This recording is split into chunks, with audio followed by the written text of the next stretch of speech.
Welcome to the Home Studio Hangout podcast, where we explore what it's like building, running, and working out of a home studio with your hosts, Joshua Matotek, Andrew Simmons, and many guests in different areas of the music industry.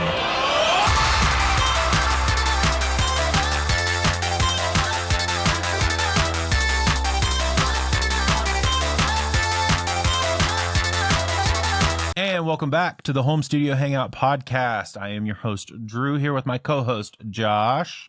Hi. And we are here and joined by an internet friend of mine who we've talked about many things from production to video to Dungeons and Dragons. Mr. Joe Hamilton, how are you doing, Hello. man? I'm good, thank you. How are you guys? I'm doing great. You know, it's been pretty good.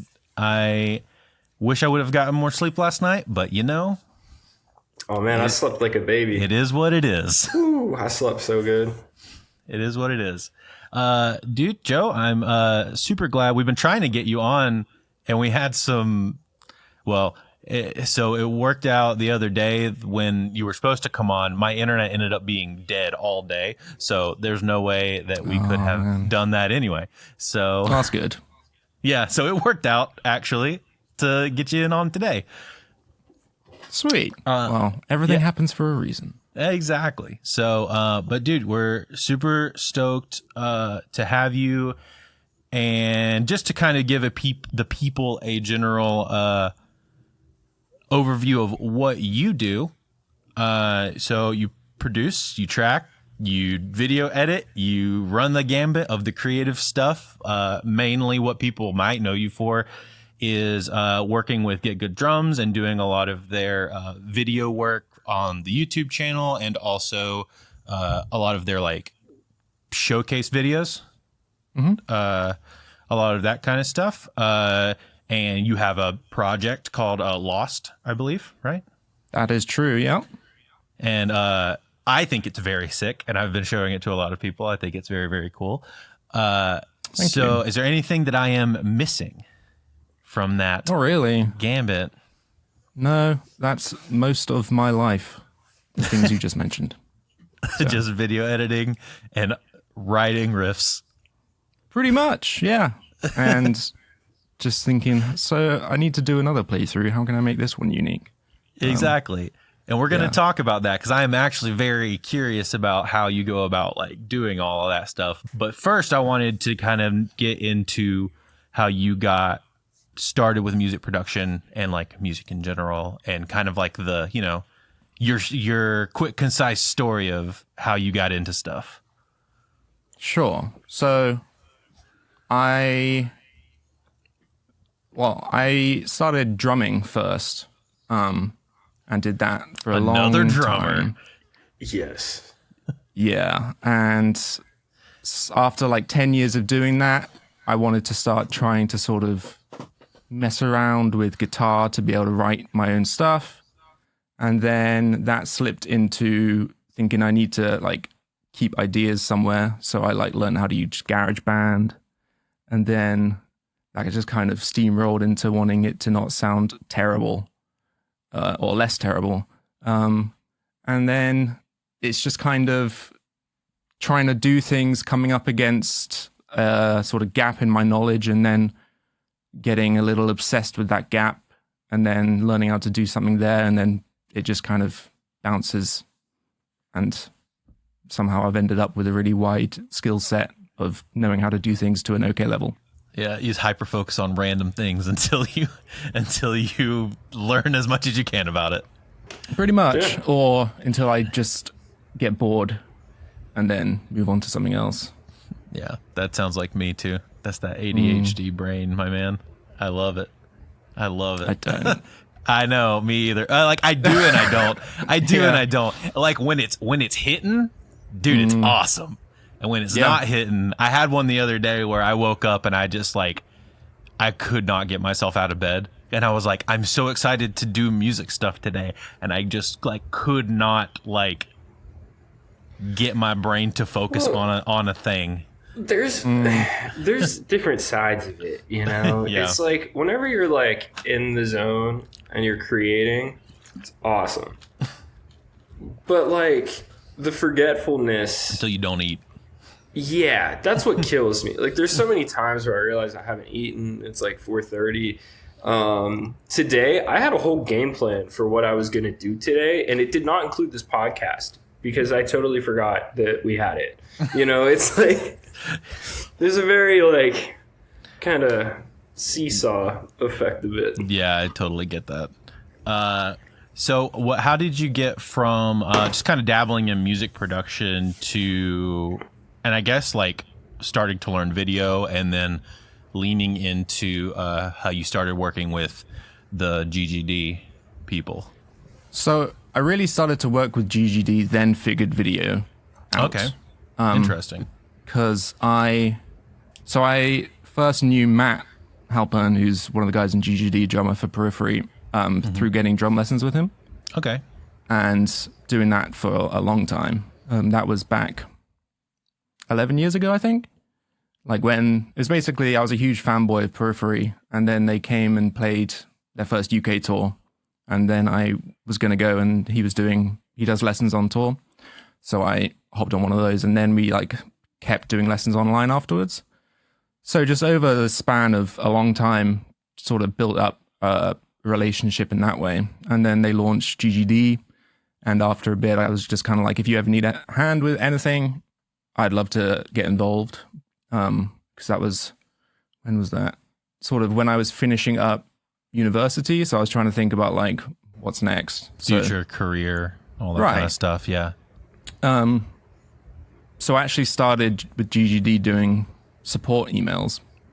Oh, and okay. then as part of that, I was like, what should I make an FAQ video? Because I keep getting asked the same questions. And they're like, yeah, sure. So I had like a GoPro that I'd bought ages ago. And so just did that. And then they liked that. So I was like, well, I can make more. And they were like, cool. So then just started trying to sort of improve things. And then I now don't do support, and I'm just sort of doing that content editing and social media side of stuff. So it's really been sort of learning specific things when I come up against an issue that I don't know how to fix, which I guess is what we just discussed, really. Yeah.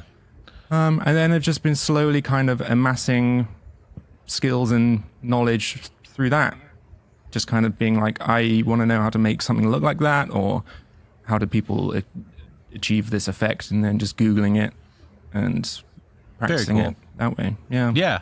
Very cool. So yeah, and so you're very self-taught as far as the video stuff goes. You didn't have a lot of like external like help with anybody. It was more of just like the straight just Google and YouTube rabbit hole of figuring stuff out. Yeah. I mean, I'm lucky in the sense that a lot of the guys in GGD also are into like photography and videography stuff. And they all got like sick cameras and stuff. So I've been able to ask a lot of stuff to them, but especially when it comes to like editing and using software, it's been a lot of just YouTube for sure. Very cool. Very cool. So it kind of seems like you were at GGD at the pretty much the beginning, or very early on at least. Yeah, I think. Based on that timeline. Yeah, I can't really remember. I think I came on, between Modern and Massive and Invasion, which is their second and third libraries. Yeah, so yeah, it's pretty early on, yeah. Yeah, because Modern and Massive was, at least in my mind, was the one that really like elevated to that next level of being, broadly used. Yeah, that was. I remember that being pretty early on. So, okay, so getting into like how you do your job. So what does your job look like for GGD now? So I run their social media platforms,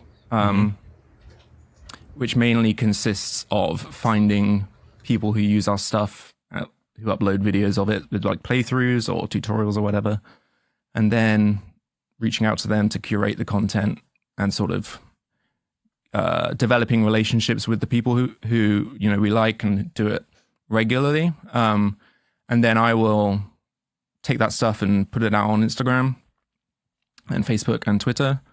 And then if that's not what I'm doing, it's making video content about the products or sort of production techniques or little tips and tricks. And then editing video for the company. I don't do it all, but sort of all the tutorial playthrough stuff I do the video editing for. So you tend to edit your own, or you're editing all of your own videos, generally speaking? Yes, I do all my own and most of the stuff for the other guys too. Okay.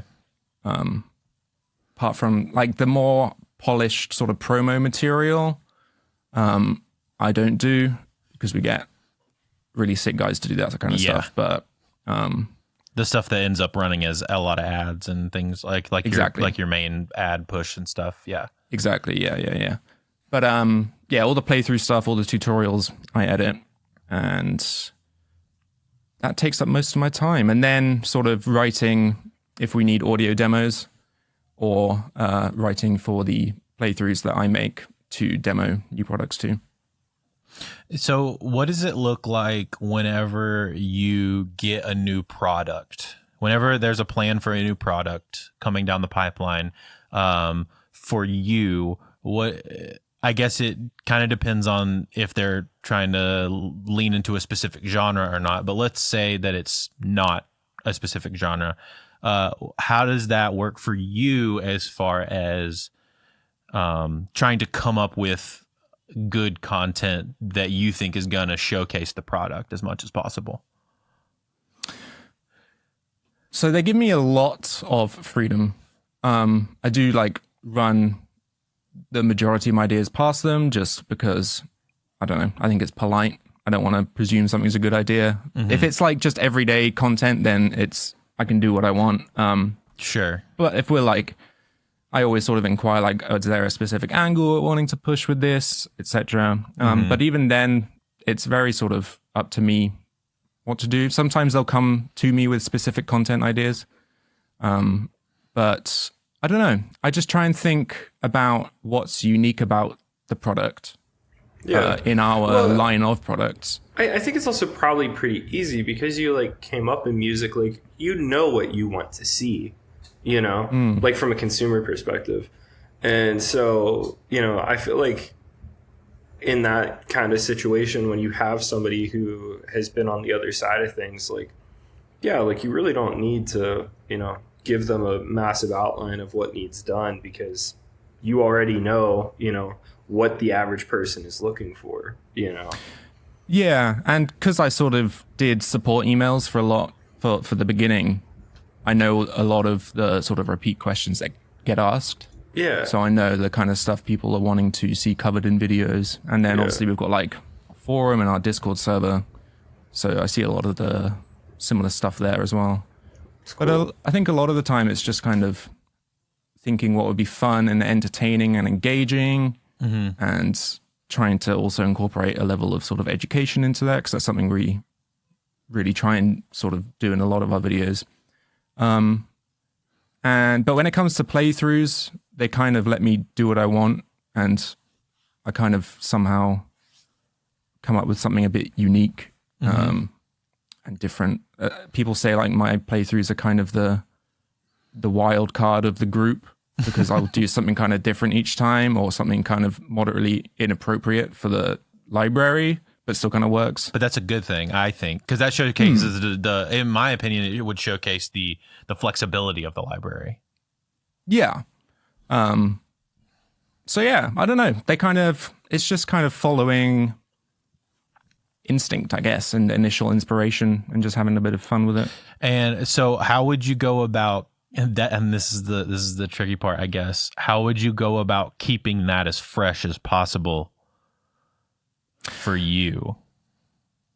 It's a lot of deleting ideas.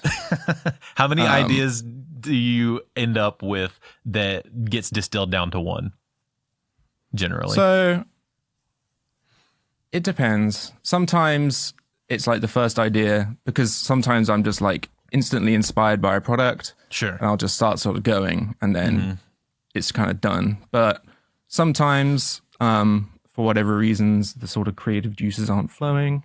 And I'll try, I think the most ideas I've developed and then canned has been like 5. Dang. But that's just kind of demoing riffs and stuff. Sure. And I kind of know by like the second section of whatever it is if it's not going to work. And it's just if I find it exciting or not. Yeah. No, that makes sense. Yeah. What was the one that was the hardest to come up with? If you remember off the top of your head, or which one was the easiest? Like instantly, you knew exactly what you were going to do the first time you heard it. I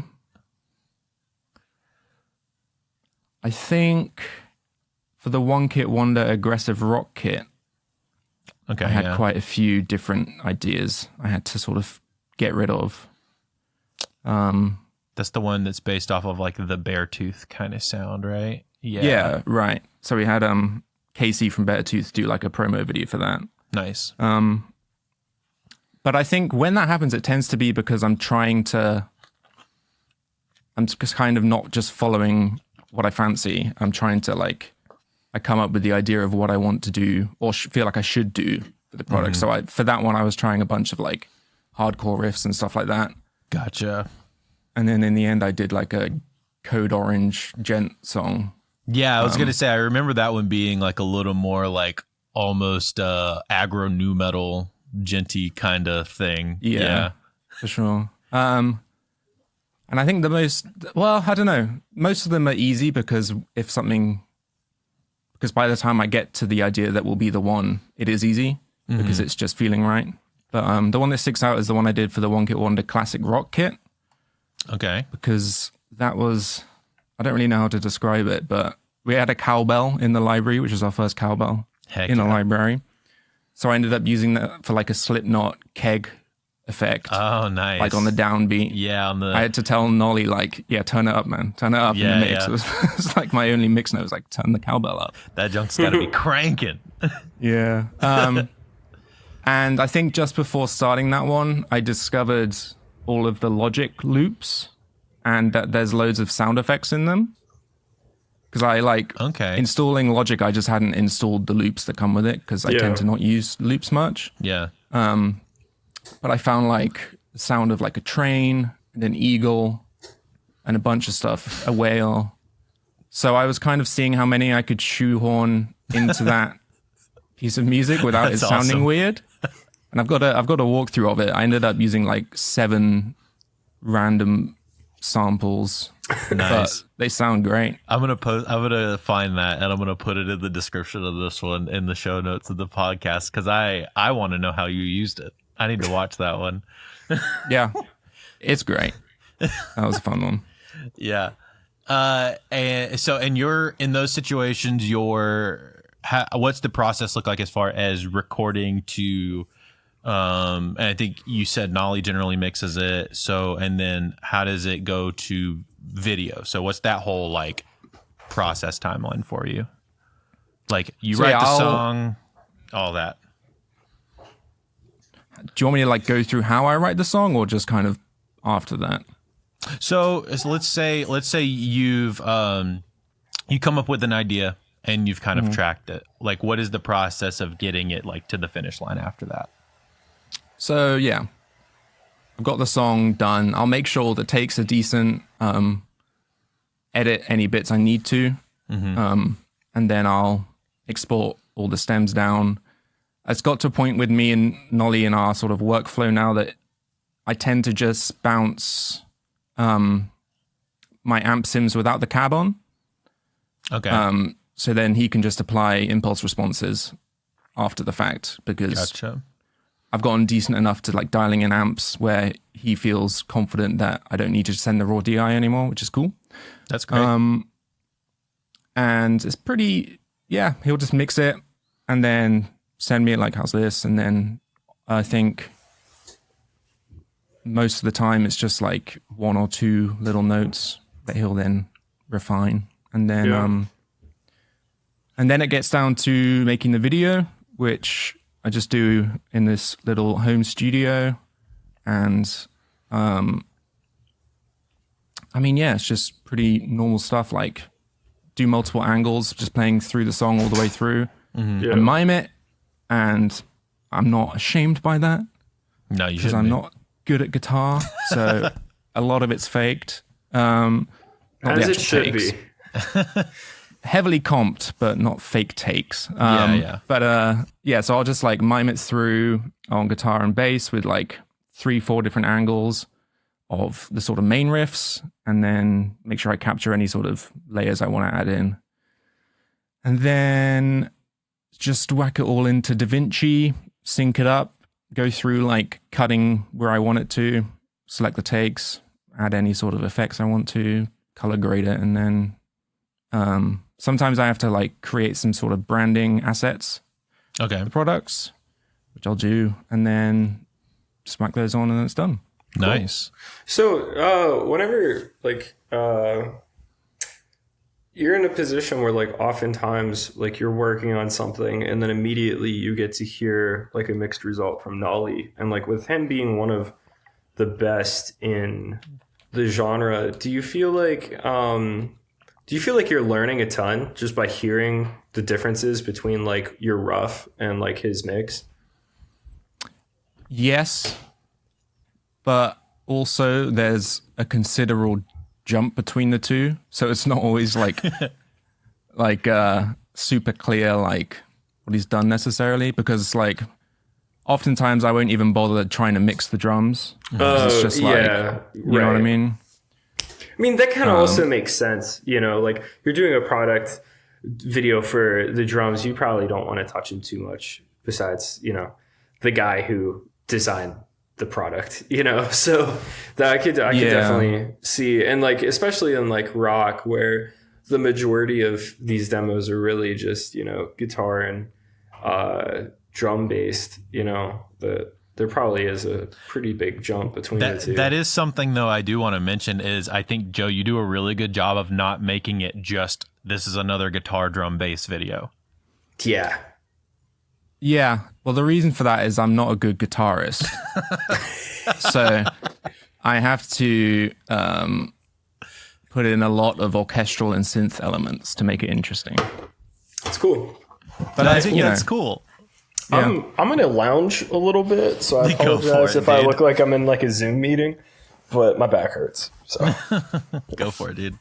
No, yeah, I think that's super unique though, right? Because most libraries that that I see do like any kind of playthrough things for, or stuff that other people do, generally don't go as heavy on the orchestral and or production side of things. It's like, you know, it's guitar, shredded guitar with bass doing a cool thing and drums showcasing the instrument or whatever. And it's a lot of like, you know, genty stuff. Yeah, I mean, there's a lot of guys now who, I don't know, there's some crazy musicians on Instagram. Oh, yeah, that there we collab with who kind of fuse a lot of really interesting elements. But I guess, like, I try and sort of give something different than Misha will do, Yes. and different than Nolly will do. Exactly. But most of the time, that's just kind of following my instinct, which is good. We kind of like fill each other's gaps in terms of composition, I feel. Yeah. Not saying, you know, not in terms of like someone's better than the other at but- things, but it's like we just naturally write slightly differently. Yeah. And I think it sort of leads to interesting variety Yeah. in the demos. yeah, well, it's also good to have that variety because like it seems like you guys are branching out into like other genres, and so it's good seeing like, because like for a while I feel like if you were doing anything loosely pop related and you needed to find like a good drum kit for, you know, say something that's, you know, more tuned to like Valley or like Laney or something like that, it was so hard to find anything because every single demo you would pull up is just like Viljarta, and you're like, I can't make an educated choice on what to buy because it's just not out there. Like we were just talking about that with synths. Yeah. How like if you look up any sort of synth demo, there is a 99.9% chance that it's some German dude playing house music on it. And it's like the majority of people buying instruments aren't just playing one genre, you know? For years, like I really only used Invasion because it was so dry, and then I'd be able to turn it into whatever I wanted. And oh no, it's cool like watching you guys branch out. Like we just used I think it was the Dry and Funky kit on a pop song, and it was so good. It was so good. We didn't even have to do anything to it. We actually just pulled down the sustain on a transient designer on like the drum bus to make it a little bit more dry, and it was just perfect. Especially the cymbals. Because I feel like there's a bunch of different brands right now, and one kit that I've really been loving for the shells just has the worst cymbals in the world. And it's like, you know, it's nice that you guys really care about that too, because for a while it was like everybody just kind of had to have Superior Drummer, even if you weren't using the shells, because there were no good, you know, like cymbal libraries out there. So it's really cool watching it all kind of span outward. A lot of attention on the cymbals. It's a very, very long process, and Nolly is so good at selecting cymbals that work together in a set.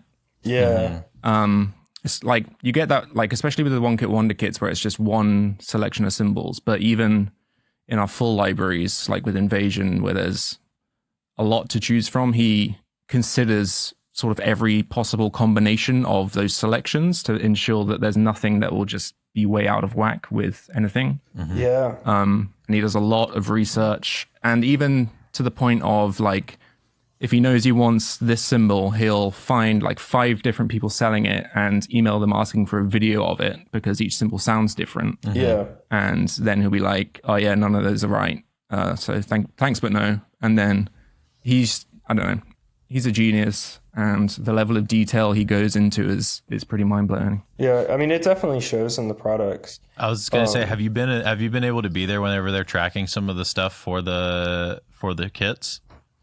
Yeah, so Nolly and I have done a number of One Kit Wonders, just us, and I've been there. I need to think about what is known and what isn't.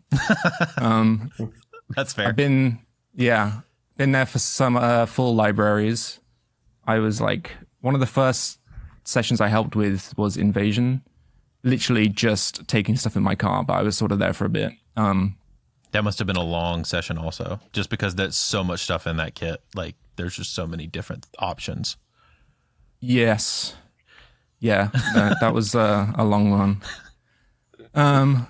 But yeah, so I like on Modern Fusion, Aggressive Rock. I can't think of any others. Metal, One Kit Wonder Metal. I did all the sampling for those.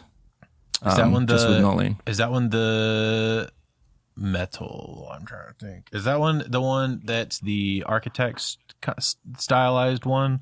Or no, is that's that the Architects. That's Architects. Okay, yeah. Metal's the red one. Oh, okay, yeah. So how long does it take you guys to sample, just like we won't talk about the full libraries, but like just the One Kit Wonder kit where we have, you know, a set of cymbals and a set of shells. How long does that take to sample?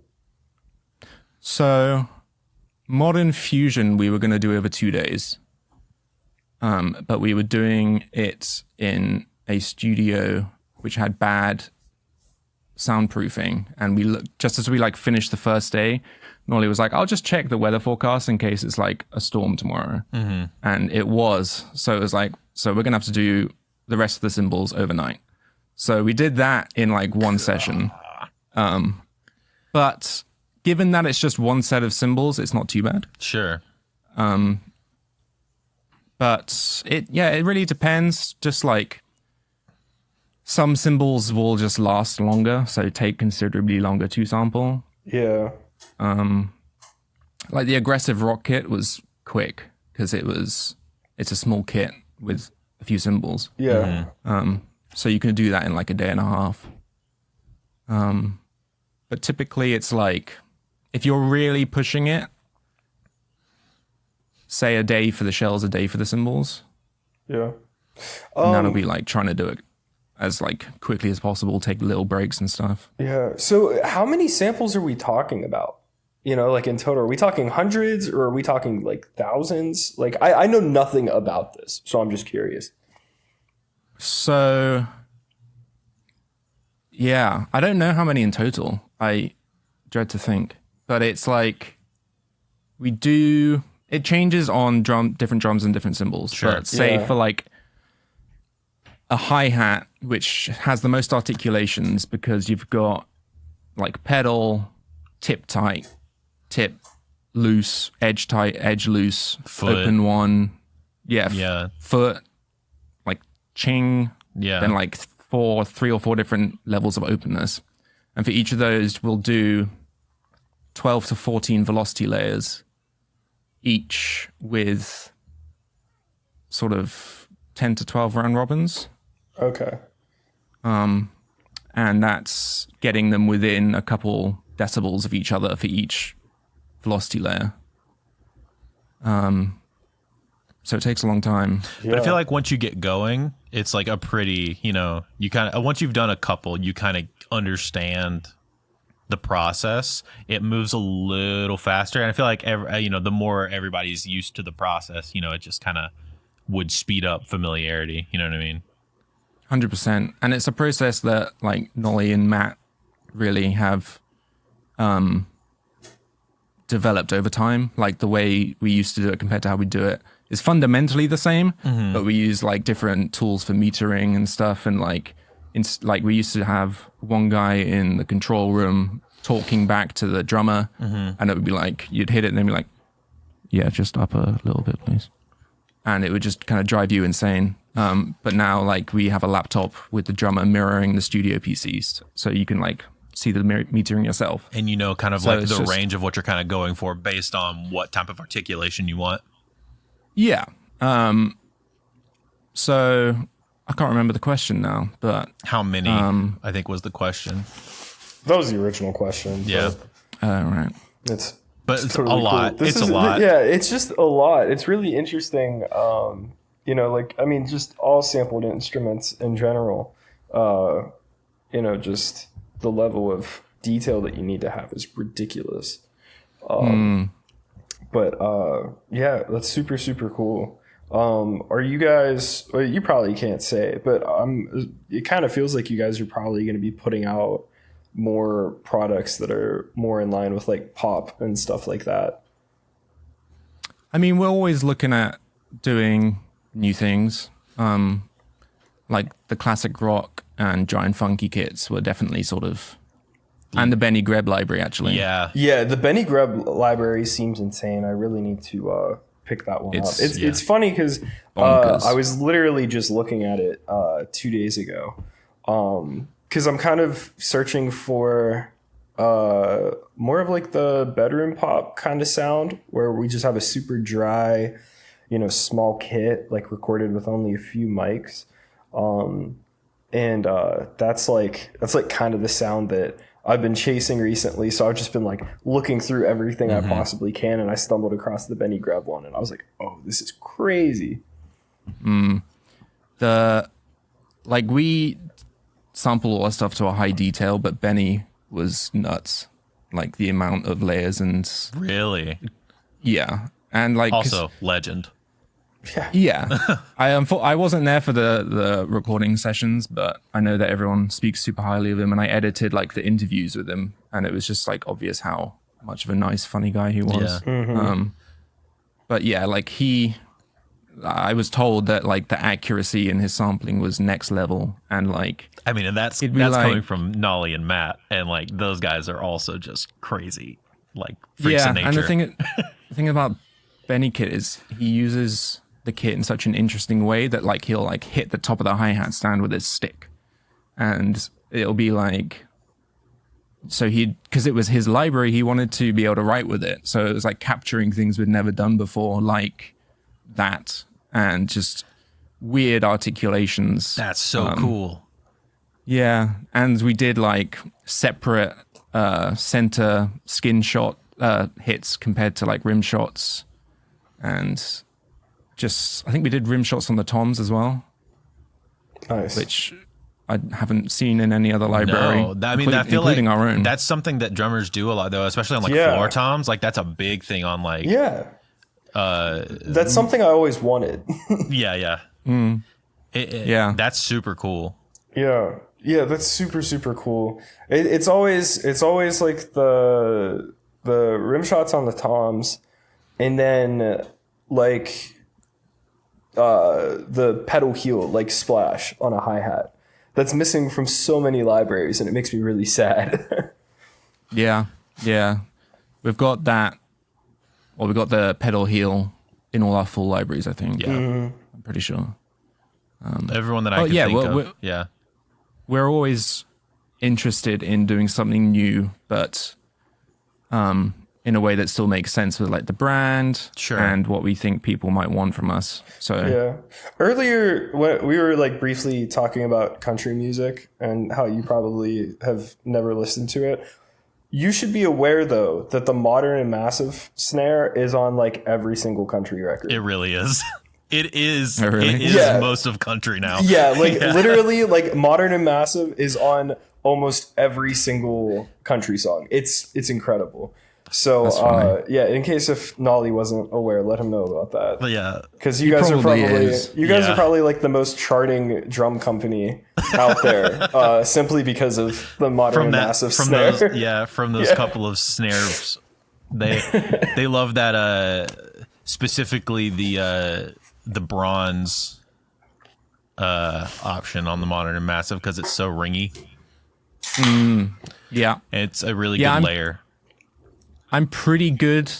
Well, I'm really good now at like hearing our kits in stuff, just because obviously I've heard it so much and heard people using it a bunch. But every so often, Nolly, I'll be like talking about something, and Nolly's like, "Oh yeah, it's Invasion." I'm like, "Is it?"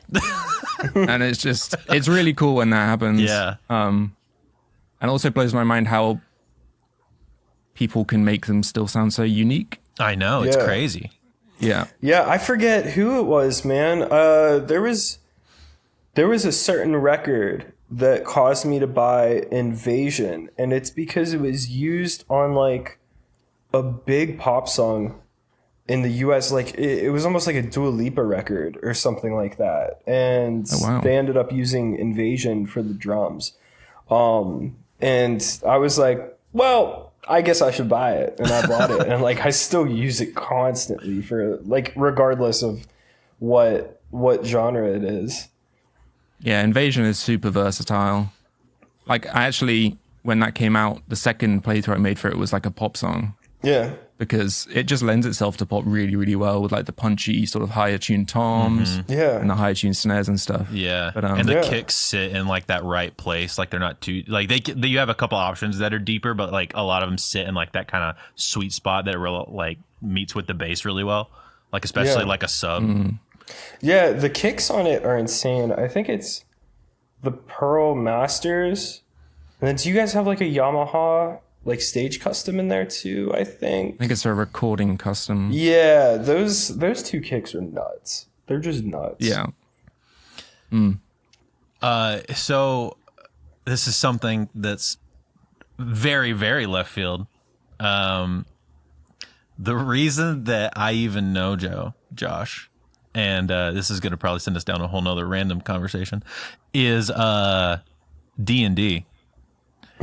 That's the reason that I know Joe. I did an interview with a mutual friend of ours on some Instagram thing. We were talking about Dungeons and Dragons, and I think he was in the chat, and it was Jordan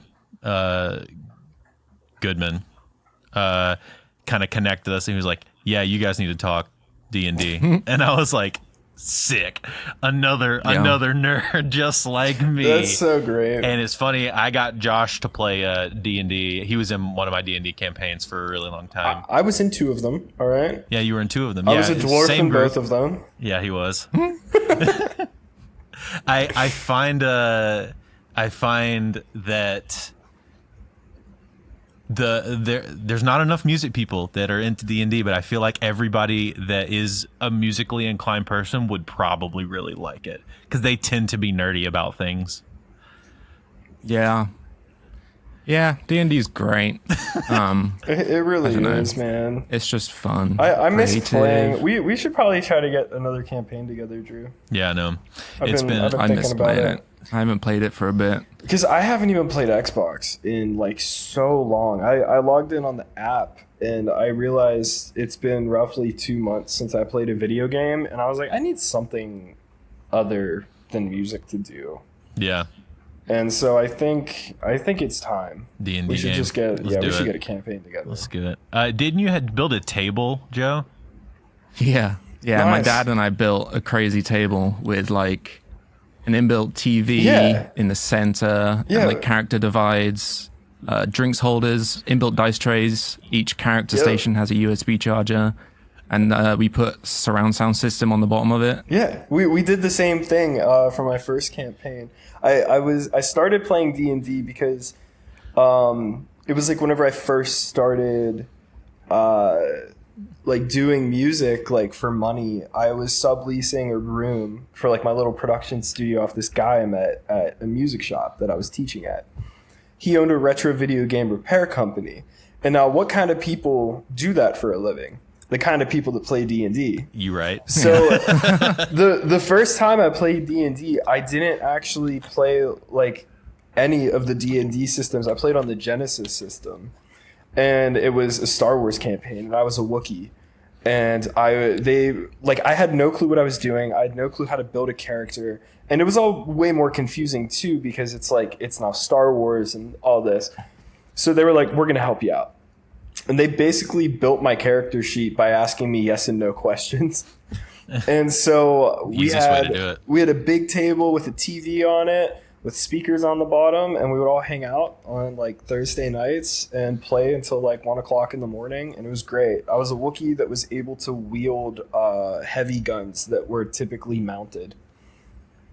Nice. It was sick, dude. That's I had awesome. so much fun. It's like being a Goliath and being able to just have turrets as your heavy crossbow.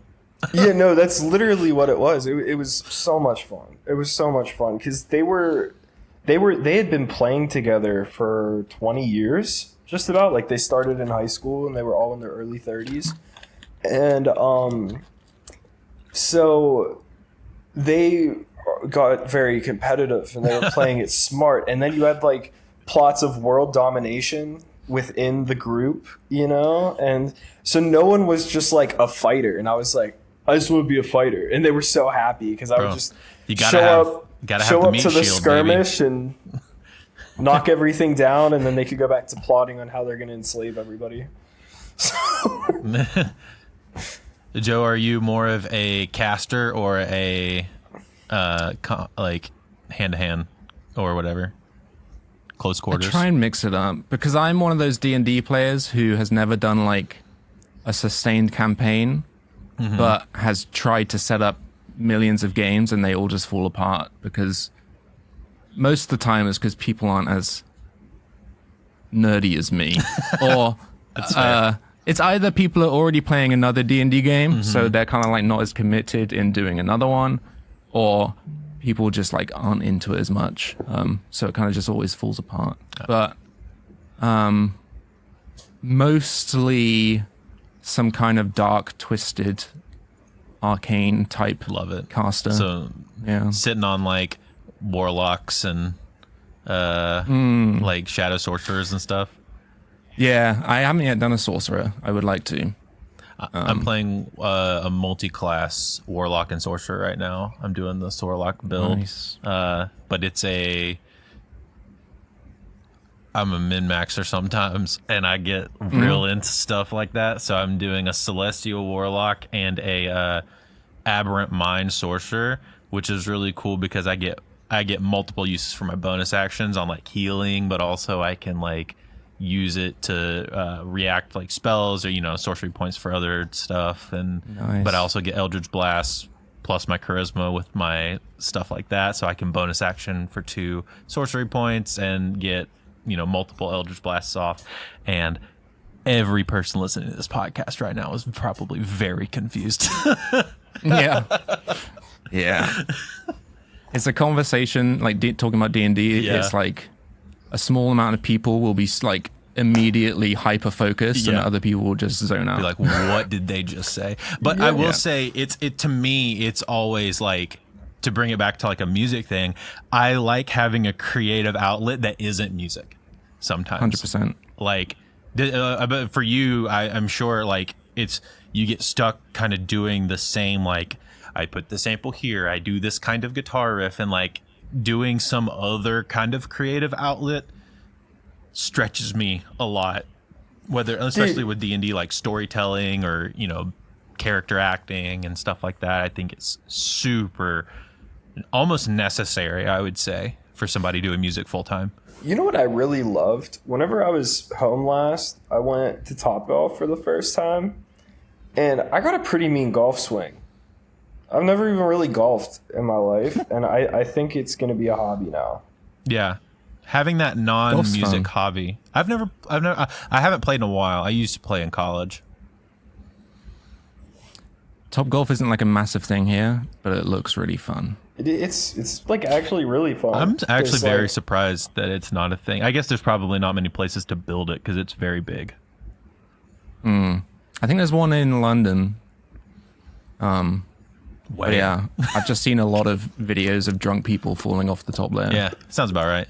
That's kind of how it goes. Yeah, that's kind of how it is. That's why they got nets down there. UK. Let's see. Plan a visit.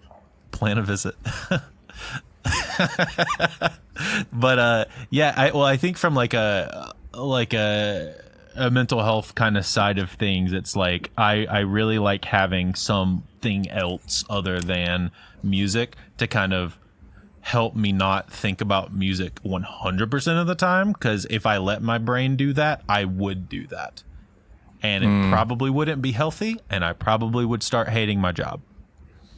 You know what I mean? So like, D&D for that has been that for me, or like I've been playing a lot of Zelda because Tears of the Kingdom just came out, so I've been are you did you dive in Heavily into it right now? It's crazy.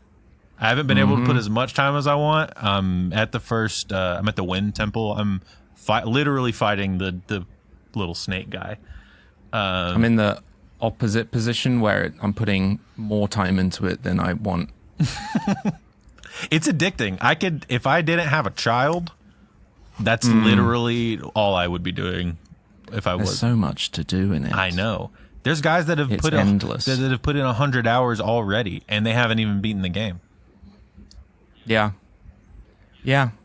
It's doing the same thing that like exploring Red Dead 2 and Elden Ring did for me. Scratching that itch. Just like Red Dead was insane. All of me and all my friends, we looked it up, and it said it takes about 80 hours to complete. So we were like, all right, only main objective. Let's see how fast we could finish the story. Then we could always replay it. It took me over 80 hours just to play the main story of that game. But I did 80 hours in 13 days. Wow. It was so much fun. I love that game so much. I have a weird relationship with that game.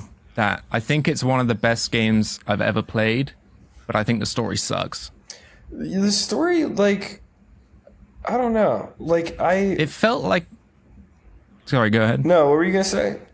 I felt like it missed the punches on so many bits. Like, it's been out for a while, so I'm going to do spoilers, but it's like the whole thing there where you got, like, TB, like, that wasn't... It was kind of talked about, but, like, in the sense that you just be walking around camp and then someone would be like, oh, you got the black lung. And it's like, no one's... Where's the social interaction within the family where they're addressing the fact that this dude's dying? Yeah, and that's a good point. It builds up the thing with his ex-girlfriend. Like, I thought that was going to be a really big part, and then he just gets a letter where she's like, yeah, I'm out. Yeah, I didn't like that either. But also, the TB thing, I was under the impression that he, like, kind of knew but was keeping it a secret. Yeah, but then I thought that, but then you're literally walking around the camp and someone, yelling as I said, was like, Yeah.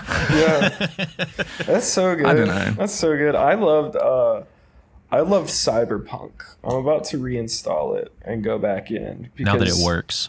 Yeah, now that it works, because I played the whole game whenever it was pretty trash, and I heard it's way better now, and they added some stuff too. Yeah, they did. They just announced DLC for it, right? Well, that's why really? they announced DLC for it, and they fixed all like the bugginess of it, from what I understand. Yeah. Yeah, I played it when it came out on my PS4 Pro, so it was okay. Oh, okay. And I enjoyed it. Nice. Oh man, yeah. Apparently, it's like a real big deal. Yeah, it's like another game. It's like what Elden Ring is going to be. It's like just a whole nother game, basically. Like that Elden Ring DLC is literally just another game. Dude, also, like, I'm not gonna lie, like, they kind of like really came down hard on them.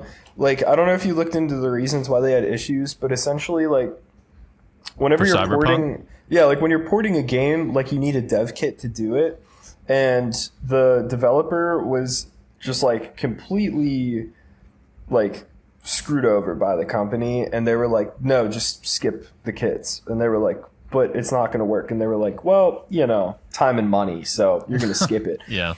And so I feel sorry for the employees. yeah, same. And it's like now, like, the game's running fine and all that, but like for a while, like it was brutal, man. I felt really it bad was a for meme. everybody who worked on that game for so long. Yeah. Well, there was reports of them like warning management, like this game is not ready. Yeah. And the management just being like, no, we're putting it out. So Yeah, we're putting it up. Joe, you could probably attest to this as a fellow Zelda nerd. How in the world did they put that game on the Switch? Well, I don't know. It's I mean- big. That's more of what I mean. Yeah. It's so big. But when you think about Breath of the Wild was on the Wii U, Yeah, that's true. right? And it is Breath of the Wild, but double the size. Exactly. Yeah, it's pretty wild. And with like more combinations and like the amount of things that you can do. I think that's what's like the instances of possible combinations of like weapons and building and all that stuff is kind of infinite. Yeah, So but- with all of 'cause that, and you have essentially 3 world maps with the top, mainland, and underground. Yeah. So that's even bigger. Yeah. No, it's pretty mad. But it's great. I mean, for me, it's been also to talk about the music. The music in that game is fantastic. Yeah. It makes me sink into it even more because it's so immersive that I could just like I'll just stand in the middle of Hyrule Field and just let the music play. Sometimes it's awesome. Josh, if you don't have a Switch, you should 1,000,000%. Maddie plays it. So she has like the light, and it hurts my hands, Oh, that's fair. so I can't play it. Yeah. But because like when she bought that during the pandemic, I bought Breath of the Wild because I was like, I really want to play this game, and then she ended up playing it, and has an enormous amount of hours in the game, and now she's been on Tears of the Kingdom. And It's doing that and it's having wild. fun. it Yeah. really is wild. So to bring it back to some music stuff, I just wanted to nerd out because it's not very often that we have another person on here who's equally as nerdy as we are. Nice. Hey, we Yeah, got to Joe. talk about Dune yesterday. We did get to talk about Dune yesterday. Yeah, that was cool. We You went like a little- Dune? I haven't seen it yet. What? Me either. No, you I need haven't to seen watch it either. it. It's on HBO. It's on HBO right now. You both need to go watch it today. I know. Josh is reading it. No. I'm now reading it. It's unreal. I love it. So I wanted to read it before the film came out, but I don't know. I'm so hit or miss with reading. I'm either like fully into something or I'm just like, I can't be bothered with this. So it's one of those movies where I recommend watching it and then reading it and then watching it again. Okay. Because like Okay. you'll really appreciate how well done the movie is. Like obviously they had to cut some stuff out, and It's dense. you know there's a lot more that's going on in the book and like behind the scenes, but the way that they portray like the lack of dialogue and like I feel like most people would read this book and then do the whole thing where it shows like someone thinking and then you hear them and what they're thinking, but they don't do that in Dune. You know, like you're literally just forced to like read faces, you know, and it's so well done. It is so well done. Yeah, I haven't heard anyone who loves the book complain about the film. Yeah, that's the reason why I started reading it, because everyone was like, yo, like this movie is insane and I'm a huge fan of the books, you know. And I was like, okay, that probably means it's a good thing, you know. Yeah, I need to give it another go. It's on my bedside table at the moment. So close. I'm trying to force my way through another book which isn't tickling me What book is that? in the right way. I think it's called The Stars Above. It's about the Donner Party, Okay. which apparently is like some really famous US story. I love really disturbing things. Yeah. And I was following like a horror literature subreddit, and someone was like, yo, this book's like a sleeper if you like disturbing stuff, because apparently like there's cannibalism in it or something. That's crazy. So, yeah. So I'm reading that. It's really interesting because my US history is terrible. Hey, so we live here, been- and ours is too. Oh, that's okay then.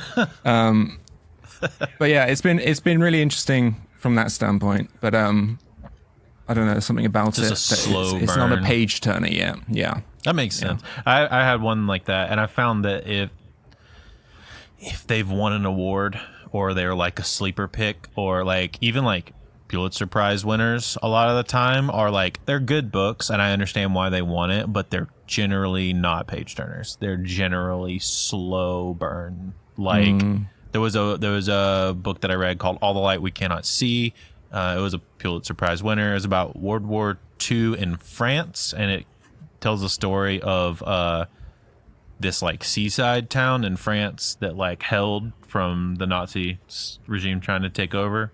And it's from the point of view of a blind little girl, and which is like super interesting to read because it's all based on like sounds and feelings. So she's describing sounds and feelings like visuals.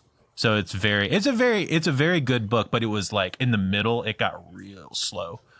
So it was one of those. I ended up really liking it.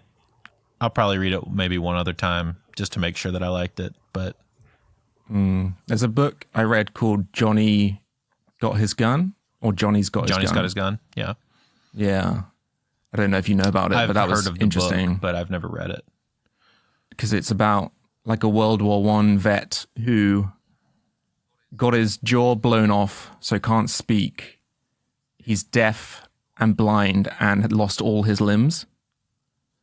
So, and it's him in hospital, basically stuck in darkness and silence. And it's just like his thoughts, as like he feels people come and like do things to him to keep him alive. It's really dark, but it was really interesting to read. Interesting. Yeah, that's super. That's Yeah. Hey, you know what? Book plugs Pretty on grim. book plugs on the podcast. Let's go. It's the film. I can't remember which Metallica video it is, but it was like a really old one. They bought the film rights to the film.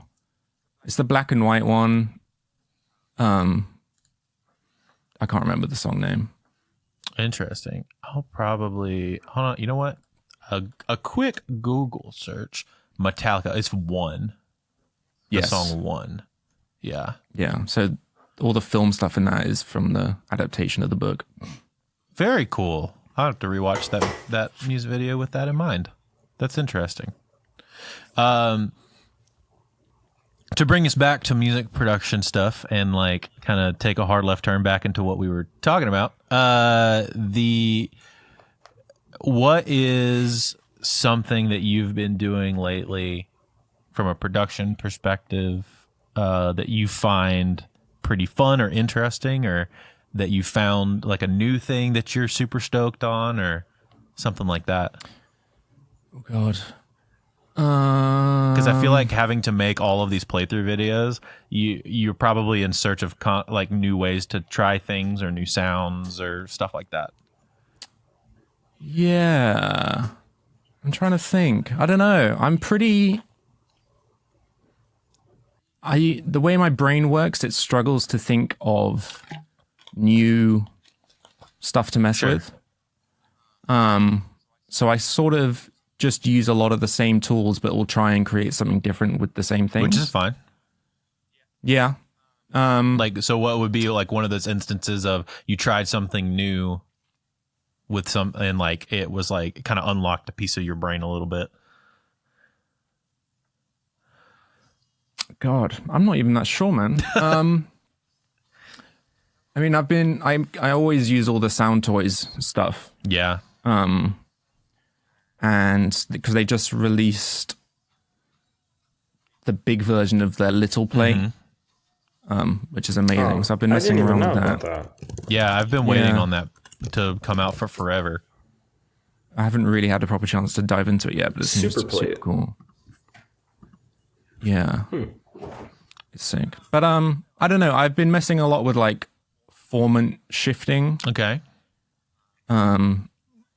Layers just to create interesting textures, which I've been finding really fun. And like doing it on guitars or stuff like strings, orchestral elements. So that's really very funny that you say that, because I literally posted a short today that when we talked to this dude named Shane Lance, who's a producer. He's like a TikTok guy.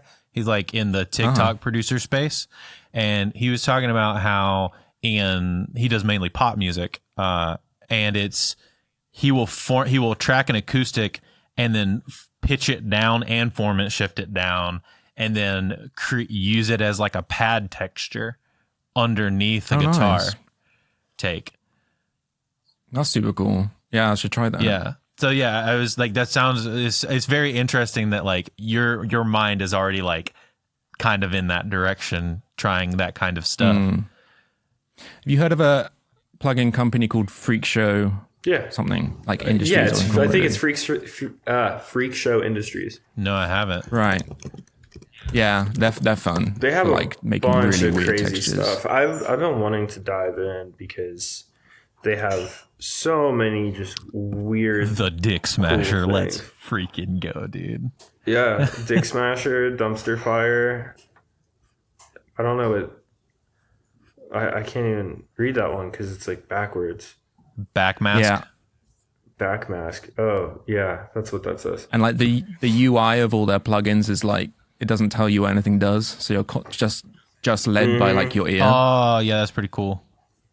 It's really fun. And they're very like bizarre effects. You can kind of discern what they're doing. I actually just used it in a tutorial I put up about like creating interesting pop punk drum breaks with like different effects. Okay. And I used it on that really effectively. But you can do some wild stuff with that. That's really sick. I'm gonna have to check that one out. Does look, and they're not that expensive either. You can get them all for free. Yeah, it's you could. They're like, they give you the option to steal the plugins. Yeah. Bro, that's so cool. I'm gonna give them money just because. Well, absolutely should. I'm gonna give them money just because they're cool like that. Well, that they give the option, because I know like not everybody, especially when you're starting out, you know, getting weird and crazy plugins like that are normally kind of expensive. Yeah. Me and Josh were talking about it from he got Omnisphere, and that's like crazy expensive. It's like, and like I have all of the Native Instruments like library. Like I got the what is it, the Ultimate Special Edition or whatever. It's like basically everything they've ever made. Yeah. But that's like, I've bought that over time, over the last like 5 or 6 years of just like, every time they do like a summer sale discount with the 50% off, I'll like do the upgrade thing or whatever. And like that, I can't imagine right now knowing that there's things in that I would want, and being a new producer and starting out of trying to figure all this stuff out. You know what I mean? Yeah. Yeah. I would, yeah, that's made me think, like, when you're asking about production stuff, I would call myself more of like a composer now than a producer. That's fair. Yeah. Because I was thinking what gets me really excited is finding new instruments to play with. Very cool. Yeah. So I recently got Diva, the synth. Yeah. I need to get that one. That's an expensive one, but it's incredible. It's like the sound of the current 80s pop sound, basically, and everything in coming out of Nashville pop. What's also really funny about that plugin, it's like the only like soft synth that like Hans Zimmer swears by. Which is like insane because like I don't know, I never really heard of that company before. I actually just tried to install something. They have a free isn't it something. Yuhi? Yeah. They And have a good reverb. yeah, and it's just like That's free. Apparently it's super sick. I gotta check into that as well. I'm currently downloading all of these Freak Show Industries plugins. Nice. Yeah. It's from like the people I've heard talk about it, which maybe check it out. It's like the most authentic like hardware synth emulation, basically. Yeah, that's what the Midnight uses for like a lot of their stuff. I don't know if you know the cool. Midnight. Yeah, they use. What was it? I got a remix pack from them one time to do like a remix competition. They were doing one of their songs, and they had all the synths labeled of what they were, and like 4 of them were Diva. Nice. Yeah. I tell people like, because people often ask me what synths I use, and it's like, if you get Diva, Serum, and Omnisphere, like you're set. That's basically everything. I will say I've been sneaky for me. Vital has become a sneaky regular for me, which is pretty similar to Serum. Okay. I just like the UI a lot and it's also free.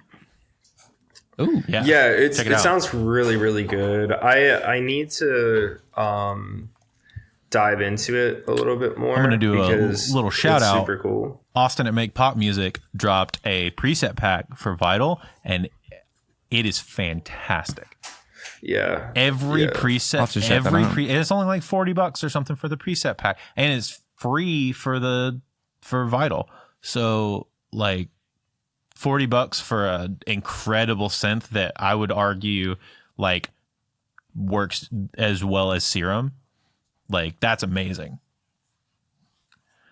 Oh, I'll check that out for sure. I haven't heard of that before. Yeah, it's really cool. I like it's a very connecting things is really easy. It's just like very you click the thing and then you drag it over to where you want to connect it, like whatever LFO you want to connect. You literally just drag the LFO over to whatever parameter and it just locks it in. Sweet. Yeah, so it's like mentally it's a lot more intuitive for me. But yeah, that one I like. But I'm actually probably gonna I'm working on a YouTube video for that one because I think it's highly underrated. Yeah, dude, there's a lot of cool stuff out there, and I'm not as good about always looking for it as I should be. And that is why we ask these questions on the podcast so that we can either remind ourselves about things or learn about new stuff. Yeah, I'm probably gonna buy all those. I'm probably gonna get all this Freak Show Industry stuff because that looks sick. I already did. So before we land the plane, Joe, I want to hear about your project. Yes. Lost. 2 T's. Yes. It's a terrible name in retrospect because it just gets auto-corrected. Oh, you're right. Yeah. Hey, it's fine. It happens. So there's a level of regret there. But Hey, man, my band's name is Harm. So that's on the SEO. It's not great. fair enough. Yeah, well, there's not much to say, really. It's a project. I've released 2 songs a year apart because I'm incredibly slow at working on my own stuff. Sure. But I've got a bunch of demos finished. One of the biggest hurdles has been like the vocals because I just released a song last week, actually, which I did vocals on. And I'm happy with the results, but I absolutely hated every second of recording and writing Yeah, the vocals. that's fair. Um, I loved So- the choir like stacks you did on those because those were so cool. Thank you. Those are yeah. very So cool. they were. I did. Yeah, those came before the vocals. Okay. Yeah. And they kind of sparked the vocal line, I guess. But yeah, it's cool. It's kind of like, because I used to struggle with knowing what to do for a music project because I like writing in all these different genres. And I used to get really caught up like and like anxiety about which to focus on, and I'd try to just focus on one and then I'd get bored Yeah. or feel like I'm neglecting something else I want to do. So Lost was kind of the realization that I should just incorporate everything into one thing, and then it'll just be the most like authentic expression that I can put out. So like in that single, there's like classical elements and synth elements. There's like a full-on EDM drop in the middle of it, and then like a metal section. So it's kind of got bits of everything. So yeah, I'm trying to get a vocalist. I'm talking to one guy that I hope will work out because he's sick. Nice. But yeah, I've got a bunch of stuff written that's basically good to go. Just need to head up some vocals on it. Yeah, I really liked. I mean, the first song I thought was really sick. You had a guest vocal on that one, I believe, right? Yeah, a woman called Lindsay Ward, who's an amazing vocalist.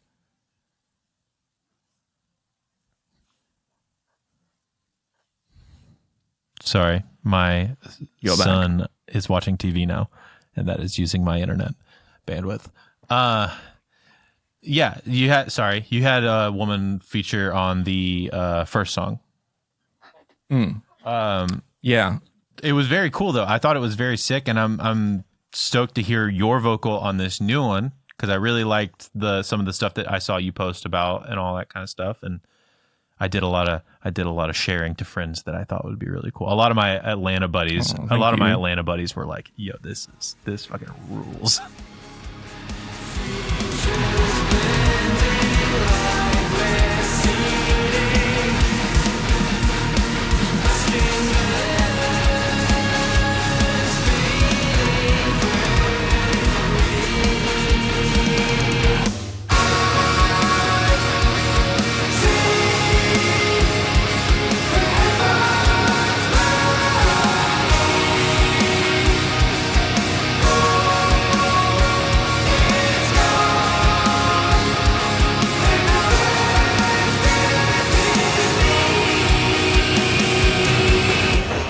thank you. Yeah, it's always kind of weird releasing music because like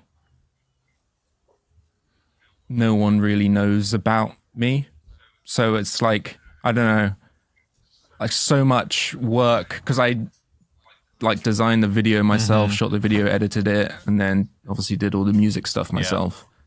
So it was a lot of hours, and then but I've been trying to like focus a lot more on enjoying the process than the outcome. Yeah, Yeah. yeah, that makes sense. Do you find that anything that you write for GGG influences what you would write for your project? Or any ideas that you're like, that was a cool idea, I'm gonna kind of reuse the same general thought and kind of use it for this? Yes, for sure. I have this weird thing about like not wanting to reuse stuff. So there's been a couple times where I've started a demo for GGD and I'm like, this is really good. I'm gonna keep this. Yeah. So I've like put it to one Pocketed side. some stuff, yeah. Yeah, only a couple times, but I mean, Matt's always telling me to like reuse the GGD demos and turn them into like full songs. So there's a couple ideas I'm thinking of using because I'm slowly working on like a concept album in my spare time. And there's a couple ideas I think would fit into that. So not so much influence, but there's ideas that I end up really liking that I might end up using again. I hope so, because a lot of those things are really, really cool, man. And Want to give you the praise of it is very, very, very good. Thank you. I appreciate that. And find it very awkward. I mean, that's fine, man. Embrace it. The other thing that I want to ask, and this will be the last thing as we land the plane, I want to get some music recommendations from you. You seem like a very well-versed dude when it comes to, broad music that you might listen to. What's something that you think people are sleeping on, or something that you've been stoked on that you've been listening to lately? And it can be underground artists. It can be something popular that you're just hype about. We had a whole conversation about Sleep Token in the last episode. So, I'm pretty bad at finding new music. I'm trying to do it more. But I mean, an artist that I think is incredible is this Norwegian lady called Aurora. okay. Her albums are next level for me. And I don't know, there's some songs on her first two albums that made me feel like I was getting a hug, which I'd never had before. So it's always like stayed with me. That's awesome. As this like warm, fuzzy experience. What's a song that I could direct people to? That's a good question. There's a lot. I think it's called Apple Tree Apple Tree. or Apple Seed. Okay. I'm looking up stuff. That's a super cool one. And that's like one of her darkest Is it songs. The Seed? Okay. Yes. A So, different kind of human. Nothing. Also, she Yes. did a version of Into the Unknown for the Frozen 2 soundtrack, which is crazy. So she's the voice of the forest. Really? Yeah. That's crazy. Yeah. I'm gonna. So like the Yeah. Yeah, that's her. Yo, that's sick. It's really I'm gonna cool. I'm gonna get this. Check out this A Different Kind of Human Step 2 record from 2019 with The Seed on it. So, yeah, and Apple there's- Tree on it. There's like she released two albums of which are like related. They're both got like the red front cover with her Yeah. on it. I can't remember what they're both called. but Infections they're of both a kind Different of- Kind and A Different Kind of Human. Yeah, so they're both connected Okay. thematically. Another artist that I love for just how weird it is this guy called Igor, Okay. and it's like IGORRR. And he does like intense electronic stuff mixed with like black metal, and he's a crazy genius. He had one, like his video went viral because it was this crazy animation that everyone was sharing, but he's amazing. He actually, so like one of his really early songs, he sampled like a chicken clucking and then turned it into like a breakbeat thing. Dude, that's And they sick. also have these videos on YouTube where they got like a toy piano and put it in a chicken coop and sprinkled chicken feed on and the had him run keys. across it. And so it was, they must have filmed it a bunch, but a chicken came up and was like pecking at the keys, and then he turned it into like a symphony God, with the original recording, and he didn't alter the timing or anything. that's so sick. so That's like- like Andrew Huang Yeah. type stuff. Like, Right. just like cerebral, like creative brain things that I would never think to do.